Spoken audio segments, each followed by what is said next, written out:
Makanya menjelang kiamat Allah tidak lagi turunkan pemberi peringatan itu dari jenis manusia akan dibantah panena sabanci lagi dayo, tapi diberikan dalam bentuk binatang-binatang. Ini peringatan Allah. Nah, maka peringatan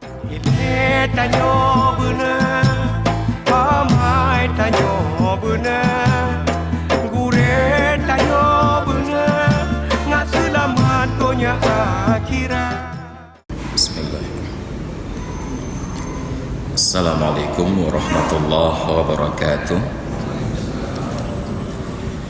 Alhamdulillahilladzi jama'ana fi hadzal makani jam'an marhuma wa ja'ala tafarruqana min ba'dihi tafarruqan ma'suma. Allahumma salli wa sallim ala nabiyyina Muhammadin al-Mustafa arsalahu Allahu basyiran wa nadhira وداعيا إلى الله بإذنه وسراجا منيرا. وقال الله تعالى في القرآن العظيم وإذا وقع القول عليهم أخرجنا لهم دابة من الأرض تكلمهم أن الناس كانوا بآياتنا لا يوقنون. صدق الله العظيم وصدق رسوله النبي الحبيب الكريم ونحن على ذلك من الشاهدين والشاكرين والحمد لله رب العالمين. وبعد, puji dan syukur kehadirat Allah, salawat dan salam kepada Rasulullah, keluarga beserta sahabat beliau sekalian. Hadirin dan hadirat sekalian yang dirahmati Allah, bahagian yang keduanya, karena kajian kita ini tentang al-qiyamatus sughra, kiamat kecil, kita telah sampai pada tanda kiamat yang berikutnya, yaitu khurujud dabbah, keluarnya binatang, al-ma'hud al-ma'ruf. Maka tadi kita bacakan ayat Al-Quran surat An-Naml ayat 82.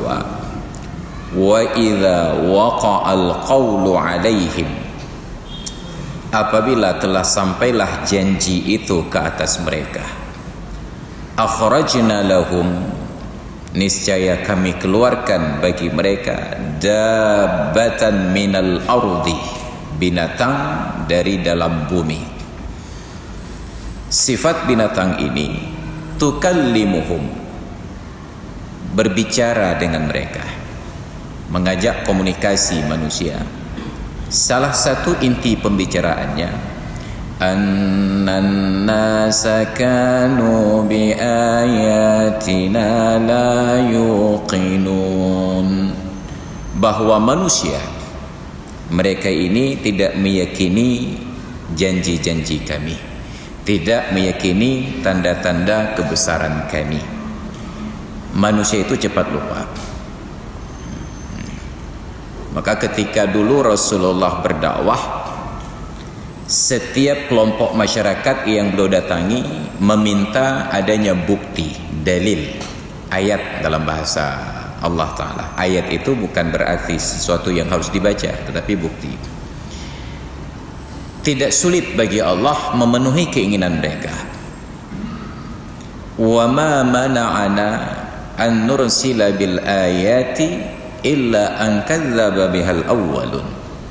Tidak ada yang menghalangi kami untuk mengirimkan bukti sesuai keinginan mereka tersebut. Mudah saja bagi Allah. Tapi Allah tidak lakukan. Kenapa?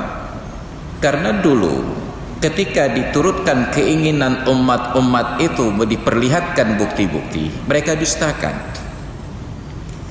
Jadi persoalannya bukan Allah tidak mampu, tetapi apapun saat dipenuhi tetap saja bagi orang yang tidak percaya akan didustakan. Wa ma mana'ana an nursila bil ayati illa an kadzdzaba bihal awwalun. Didustakan. Jadi hanya perlu disampaikan, bagi orang yang percaya dia akan tercerahkan, bagi orang yang tidak percaya 1000 bukti pun tetap dia akan membantah keterangan. Maka dari kesimpulan-kesimpulan itulah kemudian Sayyidina Ali menyatakan, engkau tak perlu memperkenalkan dirimu dengan sungguh-sungguh, karena orang yang percaya kepadamu tidak memerlukan itu, dan orang yang tidak percaya kepadamu tidak akan mendengarkan itu. Masing-masing kembali kepada keyakinannya. Tapi luar biasanya, belum tentu orang yang sudah mengenal kita dengan akrab, mereka ini akan percaya. Orang Madinah itu tidak pernah berinteraksi dengan Nabi. Nabi tidak pernah sampai ke Madinah sebelumnya. Perjalanan beliau hanya sampai ke negeri Syams, ke Suriah sekarang, ke Irak. Beliau sampai ke sana, tapi tidak pernah sampai ke Madinah. Sekalinya sampai ke Madinah, mereka langsung percaya dan ikut Nabi. Hanya perlu waktu 1 tahun di Madinah dan Nabi sudah bisa menetapkan syariat. Nabi besar di Mekah. Tidak ada orang Mekah yang tidak mengenal Nabi. Tapi 40 tahun hidup menunjukkan konsistensi terhadap akhlak beliau, sampai mereka percaya, memberikan gelar Al-Amin. Begitu tiba waktunya menyampaikan dakwah, 13 tahun ternyata Islam itu tidak berkembang di Mekah. Umat Islam tertindas. Kenapa? Yang tidak percaya tetap tidak percaya. Tapi orang yang percaya tidak perlu kenal lama. Maka dalam kehidupan kita juga demikian. Belum tentu kawan yang kita bergaul setiap hari sedari kecil sampai dewasa itu akan percaya kita. Tapi ada orang yang baru kita temui dalam hidup, karena kalau bahasa orang kimia itu chemistry-nya nyambung. Sekali duduk langsung terasa akrab. Sampai keluar pepatah, di antara kawan-kawan kita itu ada saudara kandung yang tidak pernah dilahirkan oleh orang tua kita, dan di antara saudara-saudara kandung yang dilahirkan oleh orang tua kita itu terdapat musuh-musuh yang nyata. Ini pula luar biasanya. Makanya Islam membuka ruang silaturahmi seluas-luasnya, sampai di dalam bab berbakti kepada orang tua ada pernyataan dari Rasulullah, salah satunya ketika orang tua kita sudah meninggal dunia adalah bersilaturahmi dengan orang-orang yang tidak ada hubungan kecuali dengan beliau. Kita ambil contoh kita di Aceh. Ada keakraban di warung kopi. Mungkin kita sebagai ayah sekarang, kita punya kawan-kawan akrab, kawan berdiskusi atau sering ngopi bersama. Nggak ada hubungan kerabat, nggak ada hubungan nasab, hanya kawan ngopi saja. Lalu anak kita mengenalnya. Saat kita meninggal dunia, salah satu cara anak ini berbakti adalah bersilaturahmi dengan orang-orang yang dekat dengan ayahnya, berhubungan kembali. Tapi sekarang jadi sulit, karena banyak orang-orang yang dekat dengan ayah kita mengincar hartanya. Datang duduk berharap diberikan utang lalu nggak bayar-bayar, diajak kerjasama lalu menipu. Ini pula menyebabkan banyak anak-anak curiga ketika ada orang-orang tertentu dekat dengan ayahnya. Masalah. Tapi Islam ajarkan hal yang demikian rupa. Kenapa? Ada kebaikan-kebaikan yang justru orang yang jauh lebih cepat percaya daripada orang yang dekat. Lalu berkembanglah. Di dalam dunia kami di pesantren, kalau bertemu dengan guru, kami muliakan guru tersebut, cium tangan beliau sampai dibolak-balik. Kalau bahasa kawan-kawan di Pulau Jawa, ngalap berkah. Bukan hanya guru itu kami muliakan, bahkan anak-anak guru itu kami muliakan. Walaupun tidak punya kapasitas ilmu, tapi hanya karena kedudukannya sebagai anak guru, kami juga mencium tangannya. Nah, kalau kita balik pertanyaannya, antara guru dan orang tua kandung, ayah dan ibu, mana yang lebih mulia? Antara guru dan orang tua kandung, ayah dan ibu, mana yang lebih mulia? Tentu lebih mulia ayah dan ibu, karena penghormatan terhadap ayah dan ibu perintahnya di dalam Al-Quran. Sedangkan penghormatan terhadap guru tidak secara langsung di dalam Al-Quran. Luar biasanya, kepada guru, saat beliau datang ke kita, kita berdiri menyambut kehadiran beliau. Kita adakan prosesi khusus. Tapi ketika orang tua yang datang, ayah dan ibu yang datang, bahkan sikap kita tidak berubah. Yang sedang duduk tetap duduk, yang sedang tidur-tiduran tetap tidur-tiduran. Tidak berencana untuk bangkit memuliakan itu ayah dan ibu kita.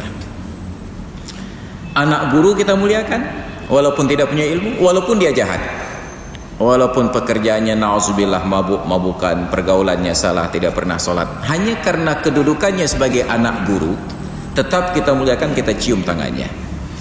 Tapi tiba giliran anak ayah kita tempeleng. Nah, pertanyaannya kenapa? Inilah pada cerita Rasulullah tadi. Ketika sudah terlalu dekat, maka kehormatan tersebut berkurang. Karena guru jarang-jarang sekali bertemu, sekalinya bertemu menjadi terhormat dan dimuliakan. Ayah dan ibu setiap hari ketemu, maka hilang kemuliaan dan kehormatan. Maka dengan guru pun ketika sudah terlalu akrab, hilang penghormatan tersebut. Makanya Islam memberikan ruang dan jarak. Dengan orang tua ada batasan. 3 waktu anak-anak kecil pun harus minta izin untuk masuk ke dalam ruang kamar mereka. Thalasu auratil lakum min qabli salatil fajri wa hina tad'una thiyabakum min adh-dhahirati wa min ba'di salatil isya. Sebelum salat subuh, ketika kalian istirahat di waktu siang melepaskan pakaian kalian, dan setelah salat isya. Thalasu auratil lakum, itu 3 batasan bagi kalian. Dibuat jarak ini. Makanya Rasulullah di Mekah, karena pergaulan beliau terlalu akrab dengan mereka dari kecil, bagi orang Arab itu tidak luar biasa. Tapi sampai ke Madinah, bagi orang Madinah itu luar biasa. Itu pula yang menjadi rahasia. Di kampung kita, sehebat apapun kita bukan siapa-siapa. Tapi begitu kita keluar, kita akan dimuliakan. Baru kembali mulia di kampung apabila sudah keluar. Begitu melihat kapasitas kita di luar dimuliakan oleh orang lain, pulang kampung akan dimuliakan oleh orang lain, orang-orang sekampung. Hijrah, prinsip ini diajarkan. Ini yang tidak kita lakoni dalam kehidupan.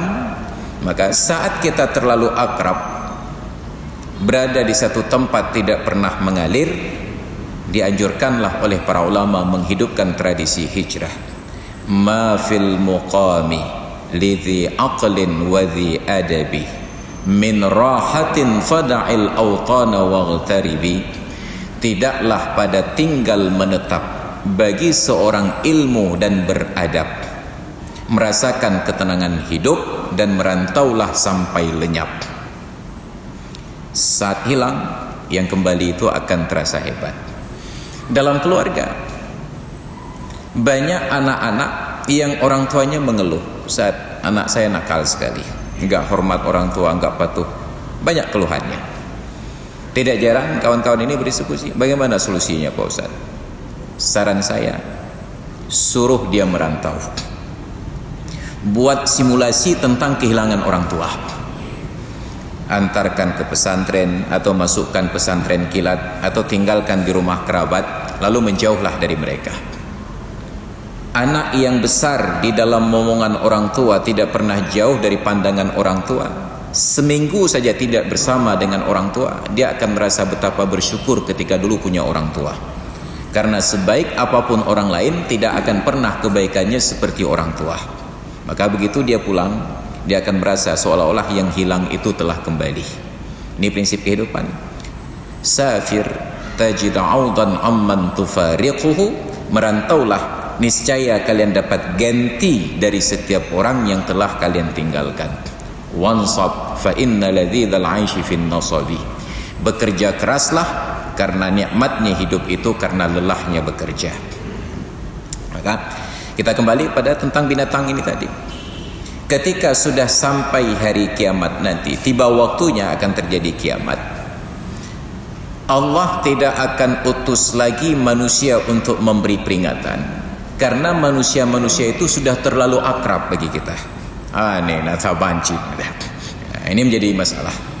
Kita akan kagum ketika yang berbicara itu bukan lagi manusia. Pada perbandingan orang tua dan guru tadi, sealim apapun orang tua, tidak akan mudah untuk menasihati anak seperti seorang guru menasihati anak. Suatu hari 4 tahun yang lalu, saya jemput anak saya pulang dari sekolah TK. Sampai dalam mobil dengan semangat dia bercerita, "Ayah, kata guru adik, kue ini nggak boleh makan lagi." Saya tanya, "Kenapa?" "Karena ini mengandung babi." Tapi dialognya itu dalam bahasa Aceh, "Nabui ya." Saya jawab, "Mana ada, ini kan sudah ada halal stempel dari MUI dan sudah keluar keterangan dari Dinas Kesehatan." Itu dengan anak TK diskusi demikian. Dia tetap bertahan, "Hana ayah, pegah lebu guru adik, nyo hanjit baju, nabui," katanya. Bayangkan, anak saya itu berdebat melawan saya untuk membela pendapat ibu gurunya. Padahal ibu gurunya itu murid saya. Dia lebih percaya ibu gurunya daripada ayahnya. Barulah saya termenung, ya Allah, ternyata dia lebih percaya murid saya daripada saya ayahnya. Kenapa? Karena itu gurunya, ini ayahnya. Di dalam teologi manusia, di dalam psikologi manusia, maka memberikan nasihat melalui orang yang dekat itu nggak akan mujarab. Cari orang yang jauh makin makin tidak dikenal, itu makin mustajabah doanya, makin terbukti ucapannya. Maka anak-anak kita dinasihati oleh orang tua bukan persoalan mudah, tapi kalau gurunya yang nasihati, dia akan segera melakukannya. Ini sudah menjadi tabiat. Jadi ketika manusia sudah semakin akrab, menasihati manusia itu tidak mudah. Panina sabancit, tapi ketika ada binatang yang berbicara, kita kagum. Maka dulu almarhum Kiai Haji Zainuddin MZ membanding-bandingkan betapa seekor burung beo yang hanya bisa mengucapkan assalamualaikum harganya puluhan juta, tapi manusia yang bisa berceramah nggak punya harga. Ini anehnya. Suatu malam saya selesai pengajian, nggak ada lanjutan setelah Isya.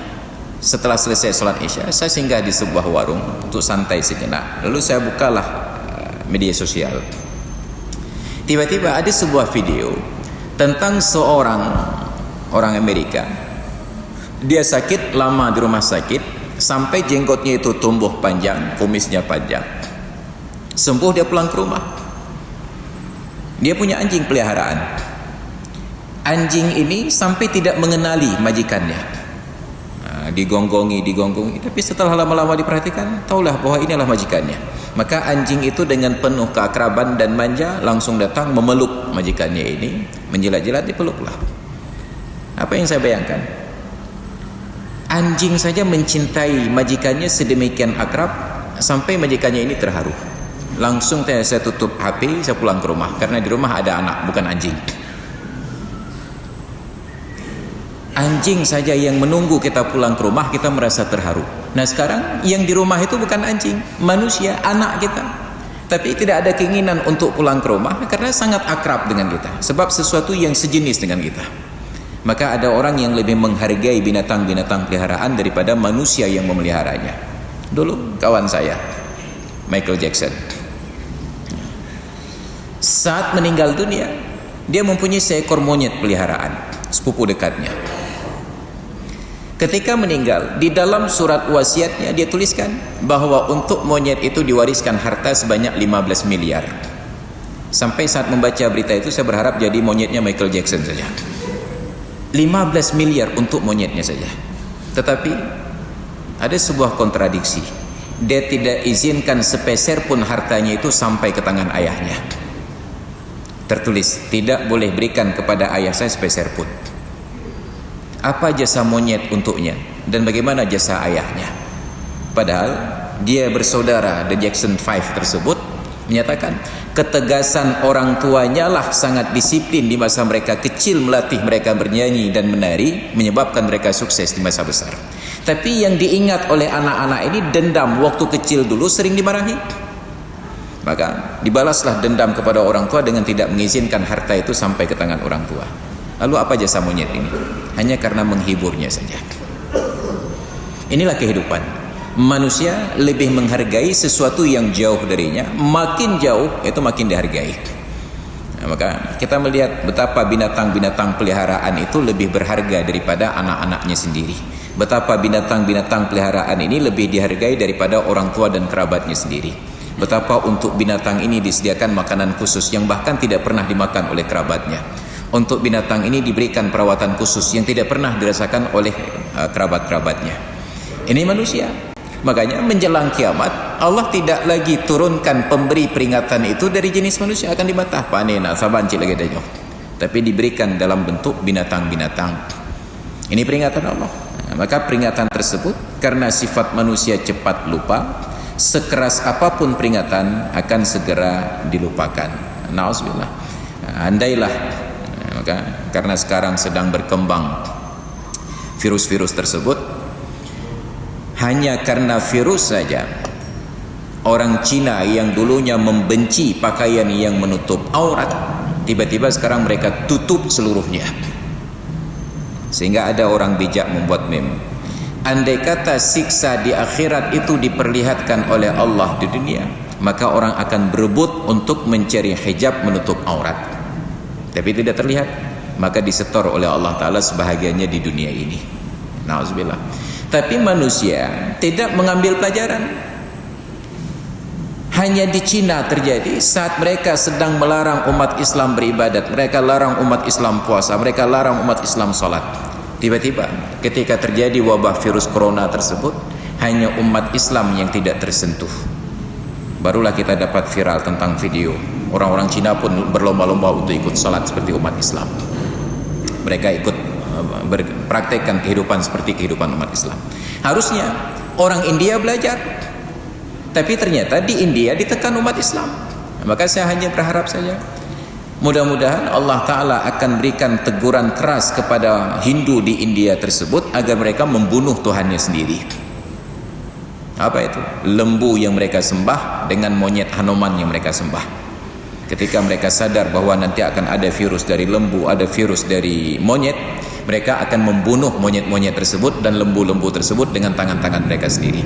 Allah akan tunjukkan kekuasaannya, mereka akan membunuh Tuhan sendiri dengan tangan mereka. Maka kita berharap itu saja.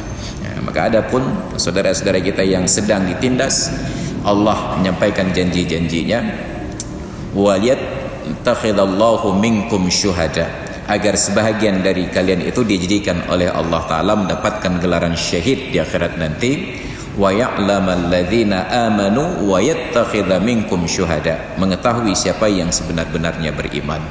Maka walaupun demikian bukan berarti kita boleh pasrahkan saja, lah biarlah itu nasib mereka, kenapa pilih hidup di India. Tidak, India itu pernah berjaya Islam, kerajaan Mughal. Kita masih melihat bekasnya, ada Taj Mahal, lambang cinta abadi berbentuk bangunan masjid, dan itu luar biasa. Maka tidak tertutup kemungkinan Aceh pun akan demikian, Indonesia pun akan demikian, bila umat Islam di Aceh dan umat Islam di Indonesia meninggalkan ajaran-ajaran agamanya. Maka kekhawatiran kita tentang ajaran agama ini ditinggalkan adalah karena orang-orang yang menyampaikan ajaran agama ini tidak memberikan keteladanan. Jadi saya mendapatkan pelajaran dari seorang yang mungkin agak terbelakang pemikiran ketika duduk selesai sholat. Apa katanya? Ustaz, kami ini menarik mengikuti pengajian bukan karena pengajiannya enak dan asik, tetapi karena kami tertarik dengan sikap ustadznya saja. Maka sealim apapun ustadz itu, kalau malas tersenyum saat bertemu dengan kami tidak tertarik untuk datang. Sehebat apapun ilmu ustadz tersebut, kalau beliau malas untuk menyapa kami juga akan malas untuk menghadiri pengajiannya. Lalu sadarlah saya, ketika bertemu dengan beberapa orang yang terlihat sebagai ustadz dan ada pengajian, malas sekali tersenyum untuk orang lain. Seolah-olah kalau tersenyum itu rusak mulutnya. Entah dibuat dari porselin, wallahu alam. Pertanyaannya, bukankah dalam Islam itu tujuan dari pengajian ilmu dan lain sebagainya untuk mempertinggi adab dan akhlak, budi pekerti? Maka kalau dengan mengaji, semakin lama mengaji, budi pekerti semakin rusak, akhlak semakin ditinggalkan dan ditanggalkan, yakinlah ada yang salah pada pengajian kita. Nah, makanya mari kita hidupkan kembali kajian-kajian akhlak dan budi pekerti itu dalam keseharian. Minimal kita praktekkan kepada lingkungan terdekat, keluarga kita, ada orang tua, pasangan hidup, istri atau suami, anak-anak dan keturunan, ada tetangga, ada kerabat dan handai tolan. Hadanallahu yakum ajma'in. Assalamualaikum warahmatullahi wabarakatuh. Ilmu tanyo benar, amai tanyo benar, kure tanyo benar, ngak selamat dunia akhirat. Ilmu tanyo benar, amai tanyo benar, kure tanyo benar, ngak selamat dunia akhirat.